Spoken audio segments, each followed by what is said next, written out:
एक बंदा 2 भाई थे।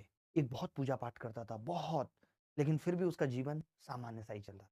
और एक बहुत चोरी, डकैती ये सब करता था, लेकिन उसका जीवन उससे ठीक चला। एक दिन तो हद तभी हो गई जब वो मंदिर से निकला और उसके पैर में कांटा चुभ गया और बहुत सारा खून बहने लगा। जबकि उसका दूसरा भाई मुस्कुराते हुए उसके सामने से निकला और बोला, देख मुझे 500 रुपए मिले हैं पड़े हुए। तब उसको बहुत दुख हुआ कि हे भगवान, उसने भगवान से कहा कि हे भगवान, मैं इतना पूजा पाठ करता हूँ, ये सब कुछ करता हूँ और मुझे ये कांटा लगा है और जबकि इसे 500 रुपए मिले हैं।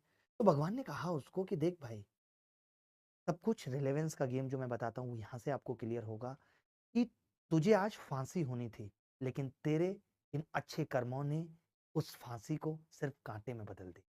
और उसको आज राजा बनना था, प्रधान बनना था एक गांव का, और उसके कर्मों ने उस प्रधान या उस राजा को सिर्फ 500 रुपए देकर रोक दिया। इसका मतलब ये है, कई लोग जब जीवन में अच्छे कर्म करते हैं उनको लगता है कि मुझे कुछ हासिल नहीं हो रहा, मेरे साथ तो चीजें खराब होती चली जा रही हैं। ये उनके लिए कहानी थी कि अगर आपके साथ खराब हो रहा है और आप अच्छे कर्म करते हो, आप सबका ख्याल रखते हो, आपकी एथिकल वैल्यू बहुत ज्यादा है, आप बहुत दयालु हो, आप भगवान की पूजा पाठ करते हो, आपके अच्छे कर्म है, और फिर भी कष्ट मिल रहा है, इसका मतलब और बड़े कष्ट मिलने वाले थे। आपकी उस मेहनत से, आपके उस पॉजिटिव कर्मों से वो कष्ट कम हो। बात ये उन लोगों के लिए जो कहते हैं वो पढ़ता भी कम है, वो कुछ नहीं करता, लेकिन फिर भी उसके नंबर ठीक आ रहे हैं। मेरी बात का मतलब आप समझ गए होंगे। तो मैंने बताया कि प्रैक्टिस एक बहुत बड़ा गेम है। आपको सीजीएल एग्जाम निकालना है, आपको ट्रिग्नोमेट्री सीखनी है, प्रैक्टिस करनी पड़ेगी।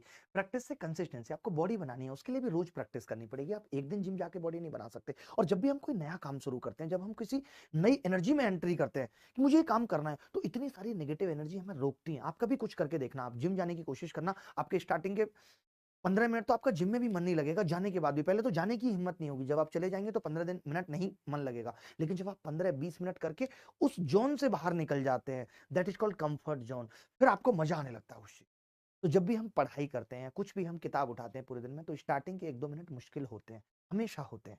जब आप किसी भी चीज में एफर्ट लगाते हैं, आप किसी लड़की को पाना चाहते हैं, उसके लिए आप 1-2 दिन 5 दिन पीछे भागते हैं, एफर्ट लगता है। लेकिन जब आप उस एफर्ट को पार कर जाते हैं, तो वो एफर्ट भी स्मूथ हो जाता है और जिंदगी में सफलता भी मिलेगी।